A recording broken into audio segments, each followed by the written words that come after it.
오늘 말씀은 에스겔 33장 10절부터 20절까지 말씀입니다.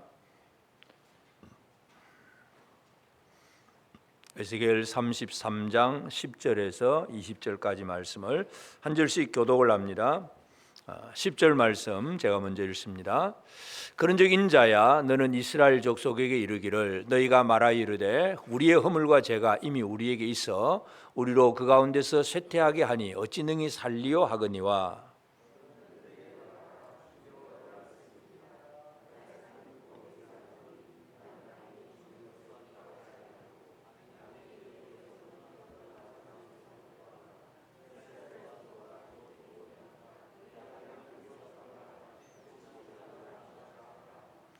인자야, 너는 내 민족에게 이르기를 의인이 범죄하는 날에는 그 공의가 구원하지 못할 것이요 악인이 돌이켜 그 악에서 떠나는 날에는 그 악이 그를 엎드러뜨리지 못할 것인즉 의인이 범죄하는 날에는 그 의로 말미암아 살지 못하리라.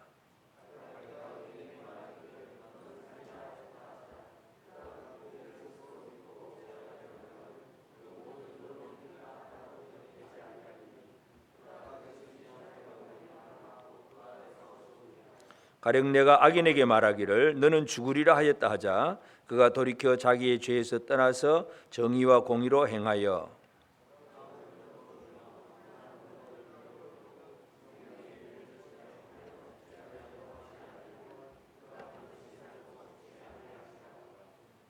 그가 본래 범한 모든 죄가 기억되지 아니하리니 그가 반드시 살리라. 이는 정의와 공의를 행하였음이라 하라.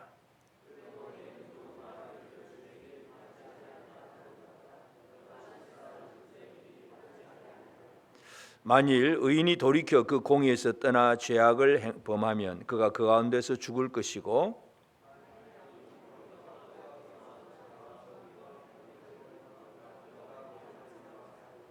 같이 읽읍시다. 그러나 너희가 이르기를 주의 길이 바르지 아니하다 하는도다. 이스라엘 족속아, 나는 너희가 각기 행한 대로 심판하리라 하시니라. 아멘. 우리 하나님의 은혜가 우리 온 성도들에게 가득하기를 바랍니다. 아멘. 하나님께서 이 바벨론의 포로로 와 있는 그 백성들에게 에스겔을 세워서 말씀을 주십니다. 그래서 이 예루살렘 유다가 왜 망하느냐, 그 죄악에 대한 얘기를 하셨고, 그다음 이제 후반부에 들어서는 이렇게 포로로 와 있지만 다시금 회복될 것이다 하는 그 예언의 말씀을 주는 거, 이거 에스겔 전체의 내용입니다. 이제 33장에 들어와서 그렇게 회복에 대한 이야기를 시작하기 전에 먼저 지난주에 우리가 살펴보았던 것은 파수꾼 얘기입니다. 깨어있는 파수꾼. 그래서 이 파수꾼의 그 외침을 통해서 위험의 경고를 보내고 신호를 보내가지고 사람들을 살리는 것, 그 일을 하도록 하나님은 에스겔을 이스라엘의 파수꾼으로 세웠다는 것, 소망의 파수꾼을 말씀을 드렸고, 이제 오늘 10절부터 이제 20절 말씀은 바로 이어지는 말씀, 파수꾼을 통해서 이제 하는 일들을 어떤 일이 이루어지느냐 하는 얘기입니다. 그래서 이제 이 이스라엘 사람들의 그 마음 상태, 이들의 마음 상태를 얘기를 하면서 이들이 이렇게 지금 마음을 가지고 있지만 하나님은 원래 어떤 마음이냐 하는 거, 하나님 마음을 얘기하면서 이제 이 에스겔이 하나님께서 주신 말씀을 가지고 증거하는 이 오늘 본문 내용은 앞으로 하나님께서 주실 큰 복된 약속이 있는데 그 복된 약속의 말씀을 받을 준비를 하게 하는 거예요. 예수님께서 그런 얘기를 합니다. 새 포도주는 새 부대에, 그런 얘기 하잖아요. 자, 새 부대가 뭐예요? 담는 것. 포도주를 담는 새 부대입니다. 이 새 부대에 새 포도주를 담습니다. 낡은 가죽 부대에 새 포도주를 담으면 포도주가 팽창하면서 낡은 부대가 터져버립니다. 그래서 새 술은 새 부대에, 예수님이 늘 그 얘기를 하셨어요. 뭐냐면 담을 수 있는 그릇을 준비하는 것. 하나님이 주시는 회복의 은혜의 말씀이 있는데 그 회복의 은혜를 받을 준비가 되어 있지 않으면 아무리 많은 것을 줘도 소용이 없는 거죠. 우리가 받을 준비가 되는 게 중요합니다. 우리 예를 들어서 나라를 이제 통치하는 사람들은 예를 들어서 비가 많이 내릴 거다 하면 벌써부터 미리부터 댐을 만들고 뭐 보를 만들고 해서 빗물을 저장해둘 준비를 하잖아요. 준비가 안 되면 그냥 내리고 홍수가 나고 흘러가면 끝이에요. 근데 저장할 수 있는 받을 준비를 해놓으면 그걸 잘 받아두었다가 또 필요한 때 쓸 수 있는 그런 모습이 되는 것처럼 하나님의 은혜의 말씀도 마찬가지예요. 은혜의 말씀이 우리에게 주어지는데 받을 준비가 안 돼 있으면 은혜를 받지를 못합니다. 여러분은 하나님의 은혜의 말씀을 받을 준비가 되셨습니까? 아멘입니까? 예. 받을 준비가 되어 있는데 지금 시작부터 졸리는 사람들은 말씀이 안 들어오는, 졸고 있는데 무슨 말씀이 들겠어요? 안 들려. 흔히 또 그런 얘기를 합니다. 기분 나쁘면 구원도 안 받는다. 기분 나쁘면 사람이 마음이 상하면 목사가 아무리 좋은 설교를 해도 아멘을 할 수가 없어. 안 들리는데 안 받아요. 안 받아. 그러면 아무리 좋은 하나님의 은혜를 준다고 해도 자기 마음이 상해버린 상태에서는 은혜를 받을 수가 없습니다. 그러니까 하나님의 은혜가 부족하다, 모자라다, 없다가 얘기가 아니라 내가 먼저 은혜 받을 준비가 되어 있는가. 오늘 우리는 이 부분을 한번 살펴보기를 원합니다. 이제 12월 첫 주일입니다. 우리가 교회력으로 보면 이제 흔히 대림절 또는 대강절 그러면서 예수님이 오실 것을 이제 기대하는 그런 이제 12월 절기들을 이제 대림절 첫 주 이런 식으로 계산을 하는데 예수 그리스도의 오심을 기다려야 되잖아요. 하나님의 은혜 받을 것을 기다리는 사람들, 뭔가 준비된 상태에서 기다려야 되지 아무것도 없이 그냥 뭐 그러려니 하고 넘어가 버리면 하나님의 은혜를 제대로 누릴 수가 없습니다. 그래서 오늘 말씀의 제목이 회복의 은혜를 받을 준비. 말씀의 씨앗이 떨어지면, 이 옥토에 떨어지면 그 씨앗이 30배, 60배, 100배의 결실을 해야 그것이 하나님이 진짜 주시는 복을 제대로 누리는 것인데 많은 사람들은 말씀의 씨앗을 받기는 받는데 다 잃어버렸어요. 결실이 없어요. 그러면 아무리 말씀 앞에 나와서 뭐 듣는 것 같고 성경 공부를 하는 것 같고 열심히 하는 것 같아도 삶의 그 말씀의 능력이 나타나지 않습니다. 그러면 진짜 허송세월 하는 거죠. 오늘 우리 모두가 회복의 은혜를 받을 준비하는 성도들이 되어지기를 바랍니다. 준비합시다. 준비를 해놓고 입을 쫙 벌려야 하나님이 채워주시지. 내 마음도 닫아두고 생각도 그냥 상해 있고 막 이런 상태에서는 주의 은혜를 누릴 수가 없는 거예요. 준비되셨습니까? 복 받을 준비 되셨어요? 핸드폰 보지 말고 말씀 들어요. 말씀. 복 받을 준비.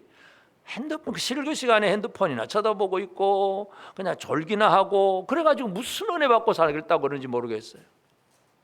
하나님의 말씀 받을 준비를 하시길 바랍니다. 자, 그러면 이제 이스라엘은 어떤 상태냐? 이스라엘의 상태를 바라보면 10절에 그런즉 인자야 너는 이스라엘 족속에게 이르기를 너희가 말하여 이르되 우리의 허물과 죄가 이미 우리에게 있어 우리가 능 그 가운데 쇠퇴하게 하니 어찌 능히 살리요? 어찌 능히 살겠느냐? 안 된다. 못 살겠다 얘기예요. 이 나라가 망하고 허물과 죄가 이미 있어서 우리가 이미 우리로 지금 쇠퇴해서 남의 나라에 포로로 와 있고 그래서 지금 내가 고생하고 있는데 이건 어쩔 수가 없다. 끝났다. 우리가 어찌 능히 살리요? 절망의 마음이 이스라엘 속에 가득하다는 걸 알 수가 있습니다. 오늘 우리가 이 땅을 살아가면서 하나님의 은혜를 받지 못하는 사람의 첫 번째 특징은 뭐냐 하면 이건 이제는 안 돼. 이제 끝났어. 이제는 안 될 거. 누가 와도 안 되는 거야. 안 되는 거야. 그러니까 이제 안 된다고 생각하니까 여전히 안 될 수밖에 없지요. 여러분 믿음이라고 하는 것은 눈에 보이지 않는 것도 말씀 안에서 된다고 믿는 것이 믿음이지 이제 안 될 거야. 이제 끝났어. 이제 어찌 능히 살리요. 이제는 안 되는 거야. 안 되는 거야. 그렇게 생각을 하면 그때부터는 주의 은혜를 누릴 수가 없습니다. 그러니까 이스라엘 상태가 바로 이거예요. 이제는 끝났다. 이제 우리 나라는 망했고 우리는 포로로 잡혀와 있고 그래서 우리가 이제 지금 이렇게 연약해지고 전에는 우리 유대 땅에 있을 때는 그래도 왕족이었고 또 좀 높은 사람들이었는데 남의 나라에 포로로 와 있으니까 왕족도 뭐 개념이 없어요. 그냥 일반 백성이고 노예 생활이고 아무런 어떤 특권도 없는 그런 생활을 사니까 쇠퇴하게 되니까 어찌 능히 살리요. 그런 얘기를 합니다. 여러분 마음속에 이런 마음이 있으십니까? 이제는 끝났다. 어찌 뭔가 되겠냐? 안 될 거야. 우리 마음속에 자리 잡고자 하는 첫 번째 마음이 바로 절망이에요. 이사야 49장 14절 15절에도 보면 오직 시온이 이르기를 여호와께서 나를 버리시며 주께서 나를 잊으셨다 하였거니와 여호와께서 나를 버리고 주님이 나를 잊으셨다, 그렇게 사람들은 얘기를 합니다. 그런데 하나님 말씀은 여인이 어찌 그 젖 먹는 자식을 잊겠으며 자기 태에서 난 아들을 긍휼히 여기지 않겠느냐. 그들은 혹시 잊을지라도 나는 너를 잊지 아니할 것이야. 사람들은 어려움에 처하면 하나님이 날 잊어버렸는가 보다, 이제 하나님 내 기도 안 들어주시는가 보다, 이제 하나님 없는가 보다, 막 사람들은 절망에 빠지는 거예요. 그런데 하나님은 어찌 그 여인이 젖 먹는 자식을 잊겠느냐. 자기의 젖을 먹인 그 아들을 어떻게 그 어머니가 잊어버리겠느냐. 그건 잊어버릴 수가 없는 거예요. 그런데 그들은 혹시 잊어버릴지라도 그 어머니는 자식을 잊어버릴지라도 나는 너를 잊지 아니할 거다. 이게 하나님의 말씀입니다. 아멘. 여러분의 어려움 속에 있어서 이제는 끝나고 하나님도 없고 기도도 안 되고 뭔가 안 될 거야. 그런데 하나님은 여러분을 결코 잊지 않으십니다. 믿으십니까? 절망 속에 빠져 있으면요 아무것도 할 수가 없어요. 이스라엘이 바벨론 포로가 생활을 살면서 고난을 겪으면서 그 마음의 소망을 다 잃어버렸습니다. 이제는 끝났구나. 이제 우리가 어찌 능히 살리요. 안 되는 거예요. 안 되는 거. 오늘 이 시대를 살아가면서 많은 사람들이 첫 번째 절망에 빠져 있습니다. 아무리 해도 안 된다. 그래서 포기. 우리 젊은이들 몇 포라고 N포, 요즘은 전에는 3포, 5포 그러더니 이제는 숫자가 너무 많아서 N포입니다. 자기 생각하는 대로 다 포기해요. 결혼도 포기하고 취직도 포기하고 뭔가 이것저것 다 포기해버리는 생활. 포기의 근본 바탕이 뭐냐면 절망이에요. 안 된다 그러는 거예요. 왜 안 돼요? 왜 안 돼? 하나님의 능력이 있고 하나님의 도우심이 있는데 왜 안 된다고 하는지 몰라. 절망에서 깨어나시길 바랍니다. 아멘. 절망 속에 빠져 사는 사람들은 주의 은혜를 누릴 수가 없는 거예요.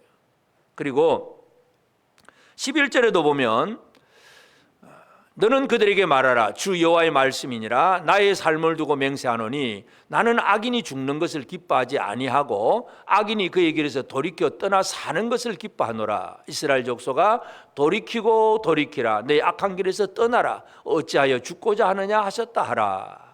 자, 하나님의 마음을 얘기합니다. 하나님은 아까 10절에서 우리는 죄로 말미암아 이제 망했다, 이제는 끝났다고 하는데 하나님의 마음은 어떠하냐 하면 악인이 죽는 것을 기뻐하지 아니하고 악인이 그의 길에서 돌이켜 떠나 사는 것을 기뻐하노라. 하나님의 마음이에요. 사람들은 죄를 지었으니까 자기가 죄인인 줄 알고 이제 망했다고 이제 절망 속에 빠져 있는데 하나님의 마음은 악인이 그냥 그대로 죽는 것을 결코 기뻐하지 않는 하나님이세요. 하나님은 악인이 돌이켜서 다시 살아나는 것, 생명을 얻는 것, 이걸 기뻐하시는 하나님이세요. 결국은 우리의 마음속에 두 번째 절망과 그다음 두 번째 문제는 뭐냐면 모호하고 희미한 거예요. 하나님의 뜻을 전혀 모르는 것, 뭔가 이런 것 같기도 한데 정확하지 않은 것. 그래서 공의를 법으로만 얘기하고 우리가 죄를 지었으니까 벌 받아야지, 이 정도는 생각을 해요. 그런데 그 벌을 주시는 하나님께서 벌 받는 사람에 대해서 어떤 마음을 품고 있는지 이것까지는 생각하지 못하는 것이 바로 지금 이스라엘의 상태입니다. 그래서 이스라엘 사람들, 예수님 당시 유대인들이 다 그렇잖아요. 말씀대로 산다고 하면서 말씀을 그냥 문자지에 매여 있지, 그 문자에 매여 있을 뿐만 아니라 그냥 문자를 그렇게 주신 하나님의 마음을 읽지를 못하는 거예요. 오늘 우리에게 중요한 것은 하나님의 마음을 읽어내는 것이 중요합니다. 마태복음 5장 21절 22절에 보면 옛사람에게 말한 바 살인하지 말라, 누구든지 살인하면 심판을 받게 되리라 하였다는 것을 너희가 들었으나 나는 너희에게 이르노니 형제에게 노하는 자마다 심판을 받게 되고 형제를 대하여 나가라 하는 자는 공에 잡혀가게 되고 미련한 놈이라 하는 자는 지옥불에 들어가게 되리라. 여러 번 말씀드렸어요. 자, 이스라엘 유다 백성들은 살인하지 말라, 간음하지 말라, 도둑질하지 말라, 이 계명을 문자적으로만 지키고 있는 거예요. 남만 안 죽이면 돼. 그런데 하나님의 마음은 형제를 미워하고 형제에 대해서 분노하고 형제를 욕하고 저주하면 그것이 이미 살인죄와 마찬가지예요. 그게 이미 살인한 거예요. 사람들은 세상의 법은 전부 문자로만 지금도 다 그렇게 세상 법정에서 하잖아요. 그 사람의 마음이 뭔지 뻔히 보여요. 근데 나는 증거 없어, 나는 그런 일 없어. 그러면 이제 증거 찾아내려고 얼마나 많이 애를 써요. 하나님의 마음은 하나님은 사람들의 마음을 읽고 계셔요. 형제를 사랑하는 마음, 이게 있어야 되는데 미워하는 마음으로 가득 찼어요. 그런데 사람을 죽이지는 않았어요. 그럼 살인죄를 범하지 않은 거다? 세상은 그렇게 판단하지만 예수님의 판단은 그게 아닙니다. 그건 이미 지옥불에 가는 죄다, 이렇게 얘기합니다. 그래서 이 하나님의 마음을 읽어내는 것이 가장 중요한데, 제가 여러 번 얘기를 했지만, 예를 들어서 우리 그래 이제 명절 때 그런 얘기 하잖아요. 시골에 있는 그 부모님이 도시에 있는 아들 딸에게 야, 뭐 길도 막히는데 오지 마, 이번에 오지 마. 말은 오지 말아야잖아요. 그럼 오지 말라는 얘기예요? 보고 싶다는 얘기예요? 그러니까 그 마음을 읽어야 되는데, 오지 마, 우리 오지 말라 그래서 안 가. 안 가면 당연히 오지 말라고 해서 안 가기는 하지만 부모의 마음은 서운하지요. 하나님의 마음을 읽어내는 것, 이게 우리에게 분명해야 되는데, 지금 이 이스라엘의 상태는 하나님의 공의의 법대로 우리는 벌을 받고 있고 다시는 살 수 없고, 그래서 절망 속에 빠져 있고 하나님 뜻을 모르는 거예요. 하나님의 마음을 읽어내지 못하는 것, 이것이 바로 이스라엘의 문제입니다. 오늘 우리의 삶에 있어서 하나님의 뜻이 무엇인지 정확하게 읽어내는 그런 마음들이 열려져야 되는데, 바로 그렇지 못하는 것이 바로 우리의 문제이고, 그래서 이스라엘의 그 상태는 하나님의 마음을 읽어내지 못하는 이 모호하고 아주 희미한 바로 그러한 상태, 이것이 이스라엘의 문제입니다. 그 다음에 또 17절도 보면 17절에 그래도 내 민족은 말하기를 주의 길이 바르지 아니하다 하는도다. 그러나 실상 그들의 길이 바르지 아니하니라. 주의 길이 바르지 않다, 또 이렇게 표현을 해요. 하나님께서 의인이 지금까지 의를 행하다가 죄를 지으면 그 죄 때문에 그를 망하게 하세요. 열심히 의를 행했는데 마지막에 죄를 범하면 그 죄 때문에 의인은 망합니다. 이제 마지막에는 의인이 아니라 악인이 되어서 망하죠. 죄를 많이 지은 사람이 있어요. 근데 마지막에 회개하고 돌이켰어요. 그럼 하나님이 그 사람을 용서해 주시고 살려주세요. 우리가 숫자적으로 보면, 자, 99가지 의를, 착한 일을 열심히 하다가 마지막 한 가지를 잘못해서 사는 것, 99가지 실컷 죄 짓다가 마지막 한 가지 잘해서 사는 것. 자, 이 99가지를 잘못했지만 마지막 한순간 회개하고 돌이켜서 살려주시는 하나님, 열심히 99가지는 잘했는데 마지막 한 가지 죄를 지어서 벌하시는 하나님, 이걸 보면서 이스라엘 백성들이 하는 말이 뭐냐? 주의 길이 바르지 않다. 저 비록 마지막에 죄는 지었지만 그 앞에 99가지 그렇게 믿음으로 잘 살았는데 그건 왜 안 보냐고죠. 그거는 왜 안 보느냐고. 또 악한 사람도 마찬가지. 그렇게 실컷 죄 짓다가 마지막에 회개해서 회개한다고 살려주는데 하나님 이거 바른 겁니까? 따지는 거예요. 이 하나님의 일을 오해하는 것, 이것이 바로 이스라엘의 문제예요. 그래서 주의 길이 바르지 않다.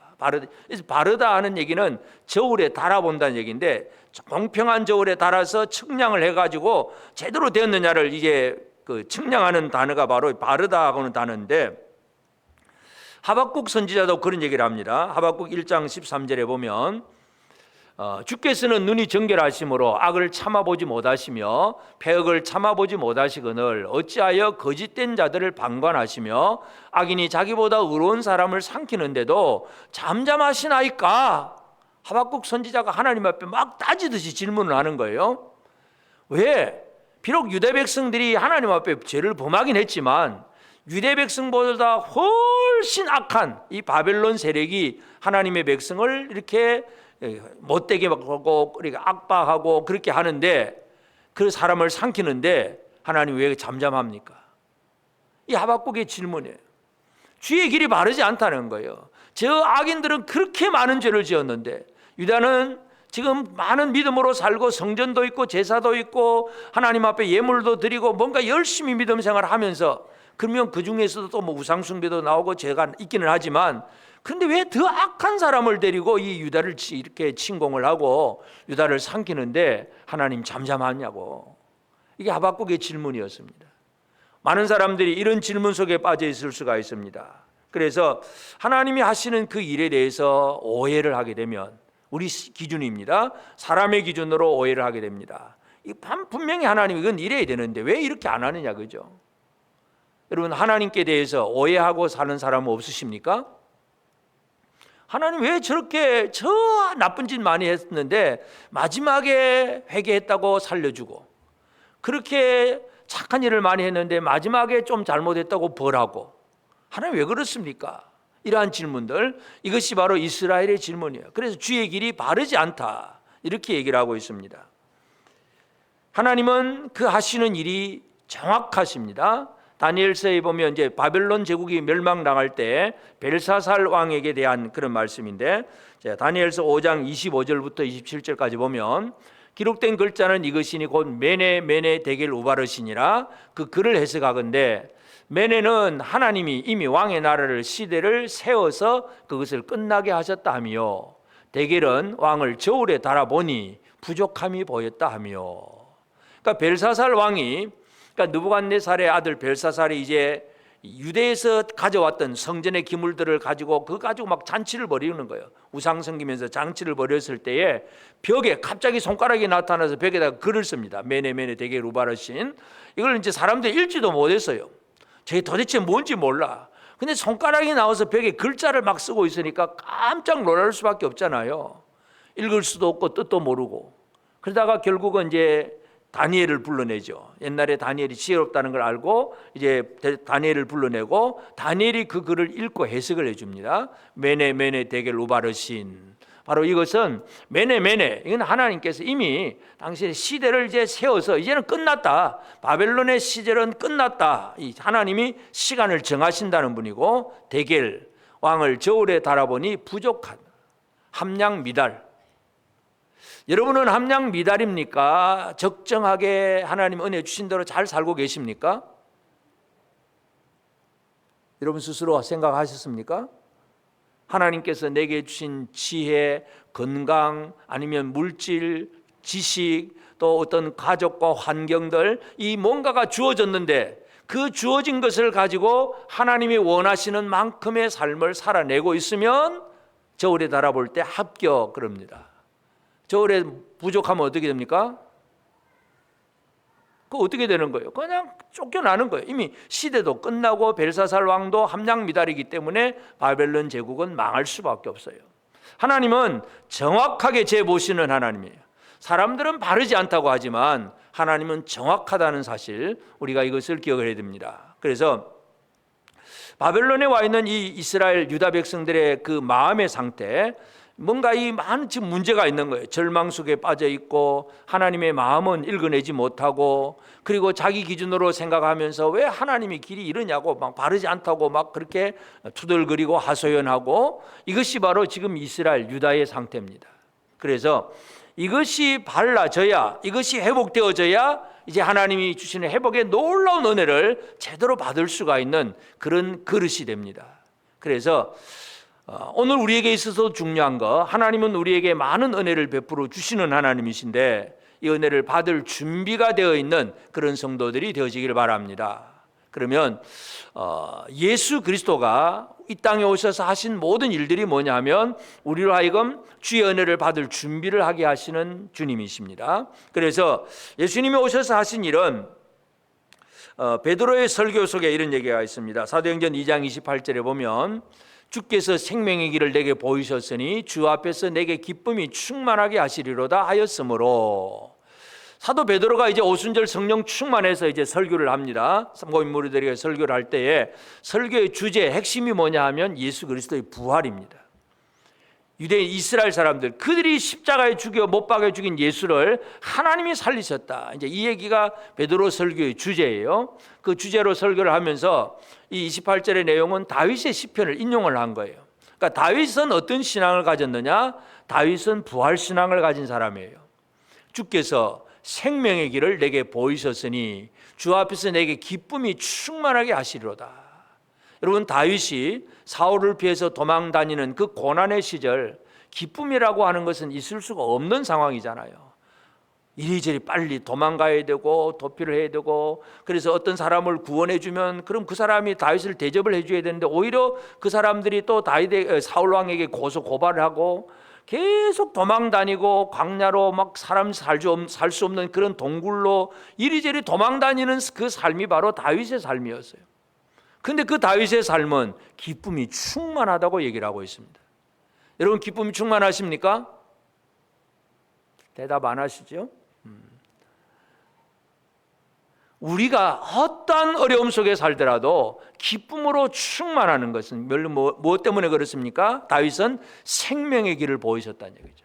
예수 그리스도께서 부활하시는 것은 우리에게 생명의 길을 보이신 거예요. 예수님처럼 우리도 부활하게 될 것입니다. 믿습니까? 우리가 죽어도 예수는 부활의 첫 열매가 되고 우리는 그를 이은 자가 되고 그 다음 열매들로서 우리도 부활의 은혜를 누리게 됩니다. 그러면 이 생명의 길을 제대로 알고 있기 때문에 다윗은 여러 가지 힘들고 어려운 상황 속에서도 기쁨이 충만하다 이렇게 표현합니다. 절망이 아니란 얘기입니다. 예수 그리스도가 우리 가운데 오셔서 하신 일이 바로 이것입니다. 예수님은 우리에게 생명을 주십니다. 로마서 8장 2절에도 보면 이는 그리스도 예수 안에 있는 생명의 성령의 법이 죄와 사망의 법에서 너를 해방하였음이라. 예수 그리스도는 생명의 법으로 우리에게 다가오시고 죄와 사망의 법, 죽었다고 하는 그 죽는다고 하는 사망의 법에서 우리를 해방해 주셨다는 것, 이걸 우리가 기억해야 됩니다. 예수는 우리를 절망에서 소망으로 바꿔주십니다. 소망으로 기쁨이 충만한 그런 성도의 삶을 살고 계십니까? 매일 힘들죠? 여러분 하루하루 살아가기 힘들죠? 힘 안 드는 분은 몇 사람 있을지 모르겠지만 대부분의 모든 사람들이 입에서 나오는 얘기가 그냥 복되다가 좋다 기쁘다 소리보다도 힘들어 죽겠다 소리가 너무너무 많이 들려요. 언제나 그런 것 같아요. 자, 이제 앞으로 이제 또 우리가 연말이 다가오는데 송구영신 예배 드릴 때마다 저는 이제 그 생각 계속 나요. 그 송구영신 예배 드릴 때마다 장로님들의 기도나 또 성도들의 어떤 그 말의 표현을 보면 참 다사다난했던, 참 힘들고 어려웠던 시절을 지나고 하나님 지켜주셔서 감사합니다. 근데 한 번도 그 말이 빠진 적이 없는 것 같아요. 야, 올해는 진짜 하나님의 은혜로 기쁘게 잘 살았습니다. 이런 어떤 이 감사의 회복, 고백 이런 것들이 나오는 그런 직을 들어본 적이 없어요. 올해 2023년이 지나고 24년 송구영신 예배를 드릴 때에 우리 입술에서 어떤 고백이 나오는지 또 여러분 스스로 지금부터 한번 생각을 해보시기 바랍니다. 진짜 힘들고 어려운 시대를 살아왔는지, 주의 은혜 가운데서 감사함으로 기쁨으로 살아왔는지 어떻습니까? 지금 11월이 지나고 12월입니다. 올 한 해 동안 은혜 가운데 기쁨으로 살아왔습니까? 힘들게 어렵게 겨우겨우 살아나왔습니까? 우리는 주의 은혜를 누릴 줄 알아야 돼요. 절망을 소망으로 바꾸시는 것은 부활의 주님입니다. 생명의 주님입니다. 생명의 예수가 내 안에 살아계시면 절망이 소망으로 바꿔질 줄로 믿습니다. 오늘 우리는 예수께서 하신 일이 바로 살아나신 분, 그리고 예수님이 오셔서 하신 일들 중에 아버지를 정확하게 드러내시는 일, 이것을 예수께서 분명히 하신 것을 볼 수 있는데 요한복음 14장 9절에 보면 예수께서 이르시되 빌립아 내가 이렇게 오래 너희와 함께 있으되 네가 나를 알지 못하느냐? 나를 본 자는 아버지를 보았거늘 어찌하여 아버지를 보이라 하느냐? 예수님께서 이제 십자가를 지고 이제 떠나가신다고 얘기하셨을 때에 이제 빌립이 예수님께 질문을 합니다. 하나님 아버지를 좀 보여달라고. 그러니까 예수님 대답이 야, 이렇게 오래 너희와 함께 있을 때 네가 나를 알지 못하느냐? 나를 본 자는 아버지를 보았거늘. 예수님은 하나님 아버지를 정확하게 드러내신 분이에요. 그것이 예를 들어서 첫째 아버지의 사랑, 둘째 아버지의 능력, 이렇게 강의하시듯이 드러낸 것이 아니라 삶 속에서 하나님 아버지가 어떤 분인가를 드러내신 거예요. 제자들은 예수를 통해서 하나님 아버지를 바라보았어요. 그런데 이것이 이제 문제잖아요. 예수는 드러내셨는데 사람들은 깨닫지 못하고 있다는 것. 이 혼미한 상태, 이 혼돈의 상태, 이것이 우리 사람들의 문제인데 예수 그리스도는 빛이신 예수님입니다. 빛 가운데서 하나님 아버지를 잘 드러내셨어요.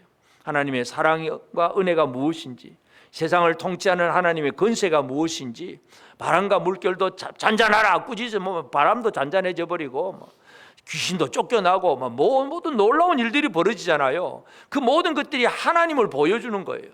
하나님이 어떤 분인가를 보여주는데, 이 예수는 하나님 아버지를 분명하게 드러내셨는데, 문제는 사람들이 예수를 믿는다고 하면서도 하나님을 잘 모르는 것, 이것이 오늘 우리의 문제이기도 합니다. 14장 6절에서도 우리가 잘 아는 예수님께서 자신을 뭐라고 표현합니까? 내가 곧 길이요 진리요 생명이니 나로 말미암지 않고는 아버지께로 올 자가 없느니라. 예수는 하나님 아버지께로 가는 길을 정확하게 보여주신 거예요.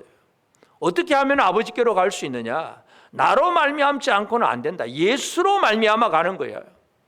이 땅에서 착한 일 많이 하고 뭐 선을 많이 행하고 헌금 많이 하고 그래야 그냥 열심히 공덕을 쌓아서 천국 가는 게 아니라 예수 그리스도를 믿고 주님께 아버지께로 간다는 거, 이게 예수님이 보여주신 길이에요.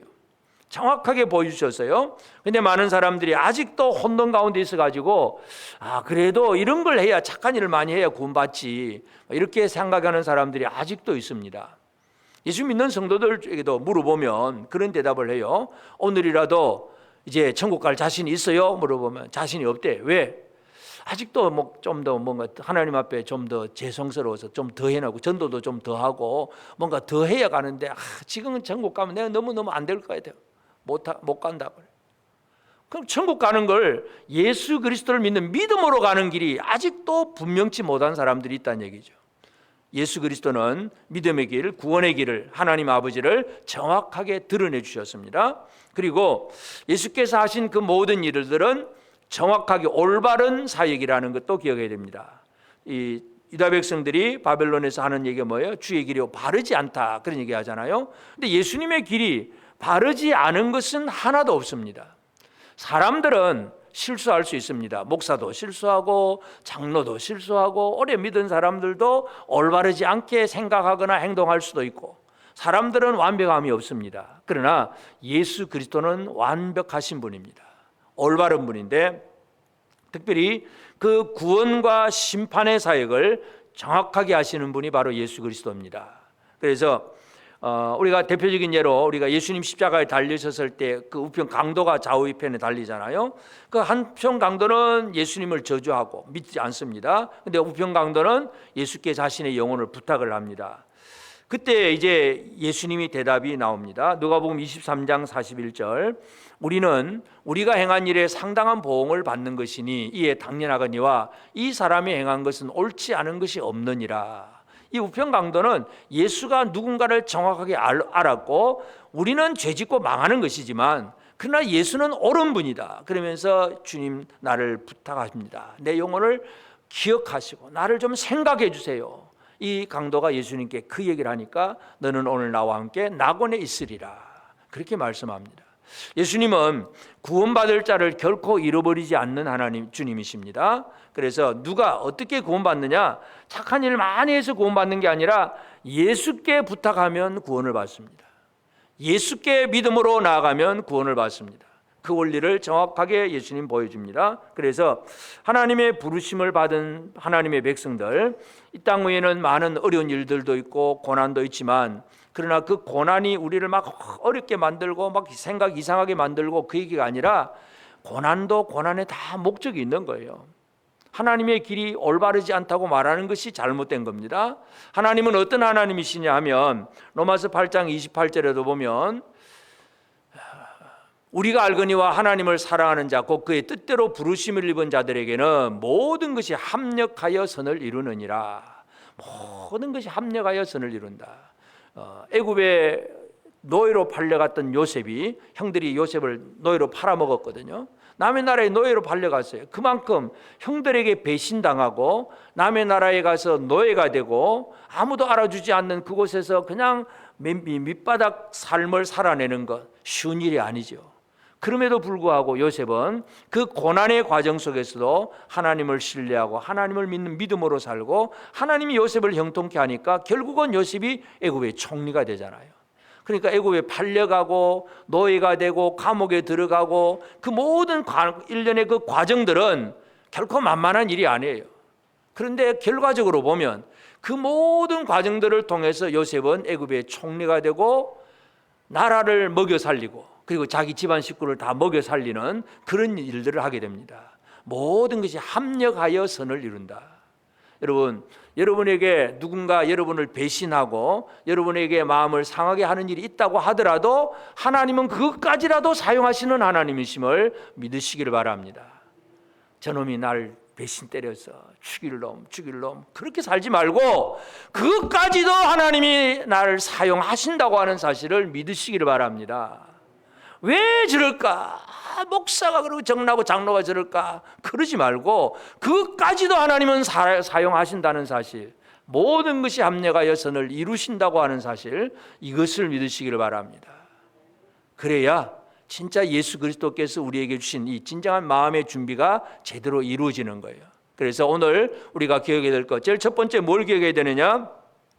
절망에서 소망으로. 함께 합시다. 절망에서 소망으로. 네. 우리의 삶은 절망에서 소망으로 옮겨지는 우리의 마음의 자세가 되어져야 됩니다. 그래야 하나님의 은혜를 제대로 받을 준비가 되는 것입니다. 시편 62편 5절에 보면, 시편 62편 5절, 그들이 성도들과 선지자들의 피를 흘렸으므로 그들에게, 시편 62편 5절, 나의 영혼아 잠잠히 하나님만 바라라, 무릇 나의 소망이 그로부터 나오는도다. 다윗의 시를 보면 나의 영혼아 잠잠히 하나님만 바라라, 무릇 나의 소망이 그로부터 나오는도다. 잠잠히 하나님만 바라면 소망이 하나님으로부터 나오는 거예요. 왜 소망을 잃어버리느냐? 하나님을 바라보지 아니하기 때문에 소망이 없는 거예요. 여러분, 우리에게 중요한 거, 하나님을 바라는 마음을 품으시기를 바랍니다. 하나님을 마음을 품어야 돼요. 하나님 마음을 품지 않으면 우리는 이 소망의 생활을 제대로 살아갈 수가 없습니다. 아까 로마서 8장 28절 읽었지만 그 모든 것이 합력하여 선을 이루는 것, 모든 합력하여 선을 이루는 것은 바로 하나님께서 모든 일을 주관하시기 때문에 그렇습니다. 그 하나님을 바라보고 나아가는 그런 삶이 꼭 되어지기를 바랍니다. 그래서 첫째, 우리는 절망에서 소망으로. 예수 그리스도는 우리를 절망에서 소망으로 옮겨주시는 분입니다. 주님만을 바라보는 성도들이 되어지기를 바랍니다. 또 두 번째는 이 뭔가 희미하고 모호한 이 모호함 속에서 뚜렷한 명료함으로, 모호함에서 명료함으로, 함께 모호함에서 명료함으로. 하나님의 뜻을 아는 데 있어서 이게 아버지 뜻인지 아닌지 잘 모르겠어요. 그래서 많은 사람들이 그냥 자기 하고 싶은 대로 하면서 하나님 아버지 뜻대로 뜻하시면 될 거야, 아니면 안 될 거야. 이거는 주로 이제 그 무슬림들이 하는 단어예요. 무슬림들이 뭔가 일을 저질러 놓고, 예를 들어 교통사고가 났는데도 뭔가 다른 표현 아니, 인샬라, 그저 인샬라 그러죠. 그 알라의 뜻이다, 그죠? 알라 안에서 모든 게 이루어지니까 오늘 네 사고 난 것도 인샬라 그러고 그냥 그걸 끝내버려요. 그러면서 사람들이 자기 마음대로 살면서 전부 하나님 뜻이라고 착각을 하면 안 됩니다. 하나님의 뜻을 정확하게 구분할 줄 알아야 됩니다. 명료하게. 하나님의 뜻은 어디에 드러나 있습니까? 성경 속에 드러나 있습니다. 하나님의 뜻은 말씀, 이 성경 기록된 말씀 안에 드러나 있는데, 문제는 이 말씀 안에 드러나 있는 성경을 제대로 깨닫고 해석하느냐가 이제 우리의 문제입니다. 베드로후서 1장 19절에 보면, 또 우리에게는 더 확실한 예언이 있어 어두운 데를 비추는 등불과 같으니 날이 새어 샛별이 너희 마음에 떠오르는기까지 너희가 이것을 주의하는 것이 옳으니라. 확실한 예언이 있는데, 근데 이 어두운 데를 비추는 등불과 같으니 날이 새어 샛별이 너희 마음에 떠오르기까지 너희가 이것을 주의하는 것이 옳으니라. 샛별이 떠오릅니다. 그럼 새벽이 되었다는 얘기죠. 빛이 비치는 시간이 되었어요. 성경책을 가지고 있는데 어둡습니다. 캄캄합니다. 밖에 나가서 이제 성경책을 읽으려는데 아무리 해도 안 뜨고 캄캄해요. 그럼 어떻게 해야 됩니까? 해 뜨기까지 기다려야죠. 샛별이 너희 마음에 떠오르기까지 기다리라. 결국 샛별이 의미하는 것은 뭐예요? 성경을 읽고 깨닫게 하시는 성령의 도우심입니다. 그래서 우리가 많이 읽을 수는 있지만 성령의 도우심을 받지 못하면 하나님의 뜻이 무언가를 정확하게 깨닫지를 못합니다. 예수님께서 보혜사 성령을 보내주시겠다고 하면서 이 성령은 어떤 성령이냐? 요한복음 14장 26절에 보면 보혜사 곧 아버지께서 내 이름으로 보내실 성령, 그가 너희에게 모든 것을 가르치고 내가 너희에게 말한 모든 것을 생각나게 하리라. 성령은 가르쳐 주시고 생각나게 하시는 분입니다. 여러분, 사도들이 3년 반 동안 예수님을 따라다니면서 그들이 노트 들고 다니면서 예수님의 말씀이다 막 기록하고 체크하고 일기 쓰듯이 쓰고 그런 기록은 없어요. 근데 나중에 보니까 사도들의 말, 그리고 사도들의 말을 들었던 그 마가나 또는 누가나 막 이런 사람들이 막 성경을 기록하잖아요. 그 성경을 기록하는 이유는 성령의 깨닫게 하심, 생각나게 하심, 이것 때문에 주의 말씀이 기억이 나는 거예요. 그래서 오늘 우리가 이 모호함에서 명료함으로 가는 데 있어서 제일 중요한 게 뭐냐? 성령의 도우심입니다. 오늘 우리가 이 시대를 살아가면서 성령의 도우심으로 하나님의 뜻을 정확하게 깨닫게 될 때에 우리는 하나님이 주시는 놀라운 은혜를 받을 준비가 된 사람이 되는 것입니다. 또 세 번째는 이 오해, 하나님의 마음을 읽지 못하고 하나님의 뜻을 깨닫지 못하던 그 오해에서 하나님을 신뢰하는 믿음으로 나아가는 것, 이것이 중요합니다. 세 번째는 오해에서 신뢰함으로. 다 같이 오해에서 신뢰함으로. 첫째는 절망에서 소망으로. 두 번째는 모호함에서 명료함으로. 세 번째는 오해에서 신뢰함으로. 이것이 변화될 때 우리는 하나님의 은혜를 받을 준비가 된 사람입니다. 그릇 준비를 한 거예요. 하나님 이제 복 주옵소서 이렇게 기도할 준비가 된 사람들입니다. 이 신뢰가 이 믿음인데 하나님을 향한 믿음이에요. 이 믿음 없이는 주의 은혜를 누릴 수가 없습니다.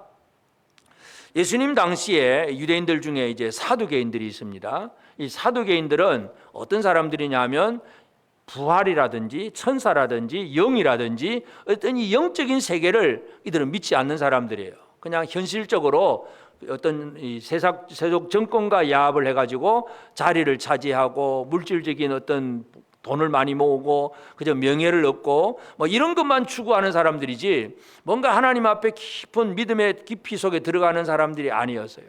세속적인 종교적인 어떤 권력이나 어떤 자리는 있는데 부활, 천사, 영 이걸 믿지 않는 사람들이에요. 그래서 예수님은 이 사두개인들에게 뭐라고 얘기하냐면 마가복음 12장 27절에 보면 하나님은 죽은 자의 하나님이 아니요 산 자의 하나님이시라 너희가 크게 오해하였도다. 너희가 크게 오해하였다. 사두개인들은 하나님에 대해서 오해하는 사람들입니다. 어떤 오해입니까? 하나님을 살아계신 하나님, 산자의 하나님이라는 것을 깨닫지 못하는 것, 이것이 오해하는 사람들입니다. 하나님은 산자의 하나님입니다. 여기서 산자의 하나님은 뭐라? 그 다음에 이어지는 말이 하나님은 아브라함의 하나님, 이삭의 하나님, 야곱의 하나님. 결국 아브라함과 이삭과 야곱은 뭐예요? 믿음의 사람들이에요. 믿음으로 지금까지 살아있는 사람들이에요. 그래서 산자예요. 여러분 천국에서 아브라함 믿음으로 지금도 살고 있습니다. 이삭도 살고 있고 요셉도 살고 있습니다. 그 살아있는 자들의 하나님이라는 거예요. 산자의 하나님이세요. 아브라함이 죽고 없어지고 끝난 게 아니에요. 살아있어요. 이삭도 살아있고 요셉도 살아있고. 그러니까 사두개인들은 그걸 못 믿었으니까 예수님께서 너희가 오해하였도다 그렇게 표현을 합니다. 결국은 산자의 하나님, 살아계신 하나님을 향한 온전한 믿음이 없다는 것이 하나님을 향한 오해입니다. 여러분 하나님을 향한 오해가 없기를 바랍니다. 하나님은 살아계신 하나님이에요. 또 믿음으로 살아있는 자들의 하나님이시기도 합니다. 지금도 하나님은 아브라함과 이삭과 야곱과 함께 하시는 하나님이십니다. 앞으로 우리가 천국 가도 우리와 함께 하실 하나님이십니다. 그 하나님을 오해하지 않는 것, 하나님을 신뢰하는 것, 이 하나님을 향한 신뢰의 마음이 가득 찰 때에 이제 하나님 주신 모든 말씀을 받아들일 준비가 되는 것입니다. 여러분 복 받을 준비 되셨습니까? 전혀 준비가 안 된 사람 아멘 할 줄 몰라요? 아멘이라는 뜻이 뭐예요? 진실로 그렇습니다. 진실로 옳습니다. 그렇습니다. 그죠? 하나님을 향한 우리의 삶은 뭐예요? 아멘의 삶이에요. 하나님이 복 주시려고 작정하시고 준비하고 계십니다. 준비되셨습니까? 아멘. 아멘으로 준비해야 하나님이 채워주시지. 하나님을 대해서 오해하고 절망 속에 빠져있고 뭐가 뭔지 모르겠다고 그렇게 사는 사람에게는 아무리 좋은 걸 줘도 받아들일 수가 없잖아요. 철저하게 불신으로 방수를 처리를 해가지고 은혜의 소낙비가 쏟아져도 한 방울도 안 들어가는 사람이 된다면 그처럼 불행한 사람이 없습니다. 하나님은 우리에게 은혜를 주실 준비가 이루어졌습니다. 에스겔을 통해서 이 바벨론 디아스포라 사람들에게 회복의 은혜를 주실 준비가 되었습니다. 그러므로 백성들은 어떻게 되느냐? 은혜 받을 준비를 해야 됩니다. 은혜 받을 준비를 하시길 바랍니다. 준비되셨습니까? 절망에서 벗어나서 소망의 마음을 품기를 바랍니다. 희미한 생활이 아니라 성령의 도우심으로 명료한 또렷하고 깨끗한, 채널을 맞춰도 막 지직거리는 소리가 아니라 깨끗함으로 준비된 그런 자세로 주님을 딱 맞추고, 그리고 신뢰하는 그 믿음, 이 믿음을 가지게 될 때 우리는 하나님이 우리에게 허락하시는 모든 은혜를 풍성하게 받아 누릴 수가 있습니다. 옆 사람에게 한번 물어봅시다. 은혜 받을 준비는 되셨습니까? 그럼 대답을 해야죠. 잘 됐습니까? 못 됐습니까? 아멘. 잘 됐습니까? 우리 재금부교회 사랑하는 성도들, 하나님께서 어떤 은혜를 주시든지 준비된 마음을 가지고 하나님의 풍성한 은혜를 누리는 복된 성도들 꼭 되어지기를 주의 이름으로 축복합니다.